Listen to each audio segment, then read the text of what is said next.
భద్రం be careful brother, బట్టతలకు విగ్గే better. పూర్తి వివరాలకు చదవండి రేపటి సాక్షి దినపత్రిక.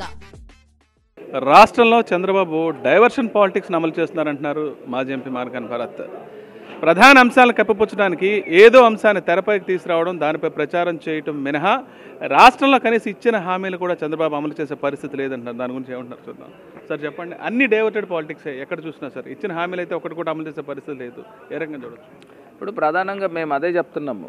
ఈవీఎం అంశాలు మొత్తం దేశవ్యాప్తంగా చర్చ జరుగుతూ ఉంటే దాన్ని డైవర్ట్ చేసే కార్యక్రమంలో భాగంగా ఇవాళ ఈ ఎంపీలని ఎమ్మెల్సీలని రాజీనామాలు చేయించి పార్టీలో జాయిన్ చేసే కార్యక్రమం చేస్తూ ఉన్నాడు.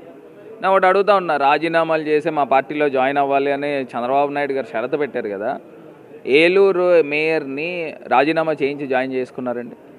ఇప్పుడు వాళ్ళ కొడుకే కదా, లోకేషే కదా తీసుకొచ్చి కండువా వేశాడు, మరి రాజీనామా చేశారా అని అడుగుతూ ఉన్నాం. ఈ ప్రశ్నలకు సమాధానం లేదు. ఈవీఎం ఇష్యూని డైవర్ట్ చేసేయడానికి ఇవాళ రాజీనామాలు, ఇవాళ పార్టీ జాయినింగ్ల పర్వం కొనసాగుతుంది. ఇది కాకుండా నేను ఒకటే అంశం చెప్తున్నా, పిల్లలందరూ కూడా వాళ్ళకి మధ్యాహ్నం భోజనం పథకం అసలు ఎట్లా చేశాడంటే నిర్వీర్యం చేశాడు. విష జ్వరాలతో ఇవాళ హాస్పిటల్స్లోనూ వాళ్ళ పిల్లలు వెళ్తూ ఉన్నారు, బ్లడ్ మోషన్స్ అవుతున్నాయి, బ్లడ్ వామిటింగ్స్ అవుతున్నాయి, ఫుడ్ పాయిజన్ అయ్యింది అని చెప్తా ఉన్నారు. అసలు ఏం జరుగుతూ ఉంది? ఆ 888 న్యూస్ వీటి దగ్గర కూడా చూస్తే ఎంతమంది పిల్లలకి ఇబ్బందులు పడుతూ ఉన్నారండి.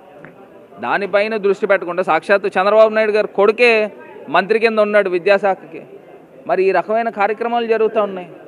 మరి అదే రకంగా ముందర పిల్లలకి మంచి భోజనాలు పెట్టకుండా అన్నా క్యాంటీన్లని ఇవని, మరి అన్నా క్యాంటీన్లు తణుకులో చూసాం, ఆ ప్లేట్లేమో కెనాల్ వాటర్తో, కాలువ వాటర్తో కడుగుతూ ఉన్నారు.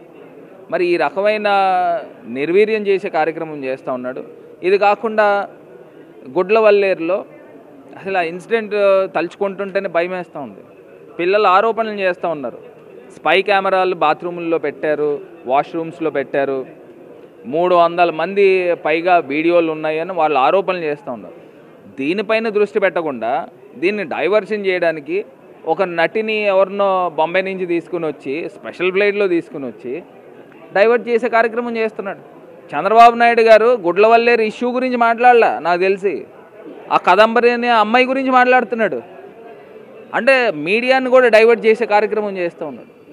ఇవాళ ప్రజలు అమాయకులు కాదండి, ప్రజలకు గుర్తు చేస్తూ ఉన్నాము.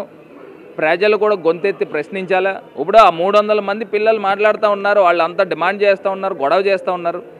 వాళ్ళు ఏమన్నా మా పార్టీ కార్యకర్తలా? మరి ఇంత అన్యాయం జరుగుతూ ఉన్నప్పుడు ఖచ్చితంగా విచారణ జరపాలి.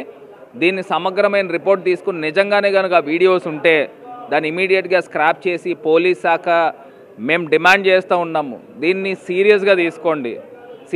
సీరియస్గా తీసుకుని ఇష్యూ ఇది నేషనల్ ఇష్యూ కాకపోకుండా దీని వెనకాతలు ఎవరెవరు ఉన్నారు దీన్ని అంతా కూడా బయటికి తీసుకుని వచ్చి దీన్ని ఇమీడియట్గా చర్యలు తీసుకోమని డిమాండ్ చేస్తాం. రాష్ట్రంలో గతంలో జగన్మోహన్ రెడ్డి గారు ఎంతోమందికి పదవులు ఇచ్చారు. వాళ్ళ అర్హతన, వాళ్ళ అనుభవాన్ని కాకుండా ప్రధానంగా వాళ్ళు ఏం చేశారన్న దాన్ని కూడా పట్టించుకోకుండా చాలామందికి పదవులు ఇచ్చిన పరిస్థితుంది.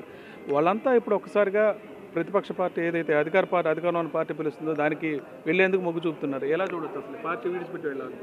ఒకటి చెప్తున్నానండి, ఇప్పుడు చంద్రబాబు నాయుడు గారు చెప్తున్నాడు క్లీన్ చీట్ ఉన్నవాళ్ళనే తీసుకుని. ఎందుకు ఈ చంద్రబాబు నాయుడు అన్నవాడు క్లీన్ చీట్ ఉందా? అసలు క్లీన్ చీట్ ఉన్నవాళ్ళు ఎందుకు వెళ్తారు? ఈయనకో క్లీన్ చీట్ లేదు, మళ్ళీ క్లీన్ చీట్ ఉన్నవాళ్ళు వెళ్ళాలండి.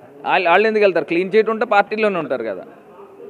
అంటే ఒక్క అంశము ఇవాళ ఇంత పదవులు ఇచ్చి ఓడిపోయిన తర్వాత కూడా ఎమ్మెల్సీలు ఇచ్చి మంత్రులను చేసి దాని తర్వాత రాజ్యసభ సభ్యులను చేస్తే మరి పార్టీకి ఇలా నమ్మక ద్రోహం చేయడం ఎంతవరకు సబబో వాళ్ళ ఆత్మసాక్షికి తెలుస్తుందండి, ప్రజలకు అర్థమవుతూ ఉంది. సో ఖచ్చితంగా జగన్మోహన్ రెడ్డి గారు సింగిల్గా వచ్చారు, కాంగ్రెస్ పార్టీ నుంచి బయటకు వచ్చి ఇంత పెద్ద వ్యవస్థని ఆయన తీసుకుని వచ్చారు. సో ఖచ్చితంగా బౌన్స్ బ్యాక్ అవుతాం. ఇప్పుడు ఈవీఎంలు ట్యాంపరింగ్ జరగకపోతే ఇవాళ మేము ప్రభుత్వంలో ఉండేవాళ్ళం. ఈవీఎం ట్యాంపరింగ్లు జరిగినాయి, అలాన్ మస్క్ లాంటి మాట్లాడుతూ ఉన్నాడు. దానికి స్పందనగా కూడా రాజీవ్ చంద్రశేఖర్ మన ఐటీ మంత్రి మాట్లాడాడు, దానికి సమాధానం కరెక్ట్గా చెప్పలేకపోయాడు. సో ఇవాళ ఆంధ్రప్రదేశ్ కాదు దేశవ్యాప్తంగా ఈ చర్చ జరగాలి. రానున్న రోజుల్లో ప్రజాస్వామ్యం ఇంకా సజీవంగా బతికి ఉండాలి అని అంటే ఖచ్చితంగా ఈవీఎంస్తో ఎలక్షన్ అనేది జరగకూడదు. చాలా ప్రధానమైన అంశాలు చెప్పడం జరిగింది. ప్రధానంగా ఈవీఎంలపై చర్చ జరగాలి దేశవ్యాప్తంగా అనే విషయాన్ని స్పష్టం చేస్తున్నారు. ఇవాళ రాష్ట్రంలో ప్రభుత్వం గెలిచిందంటే కేవలం ఈవీఎంల ట్యాంపరింగ్ వల్లేననే విషయాన్ని మార్గాన్ భారత్ చెప్తున్నారు. ఎట్టి పరిస్థితుల మీద దీనిపై పునర్విచారణ జరగాలని దేశవ్యాప్తంగా ఇది ఒక ప్రధాన అంశంగా తీసుకుని చర్చించాలంటున్నారు. రాజమండ్రి నుంచి Vijay Harish for Sakshi news.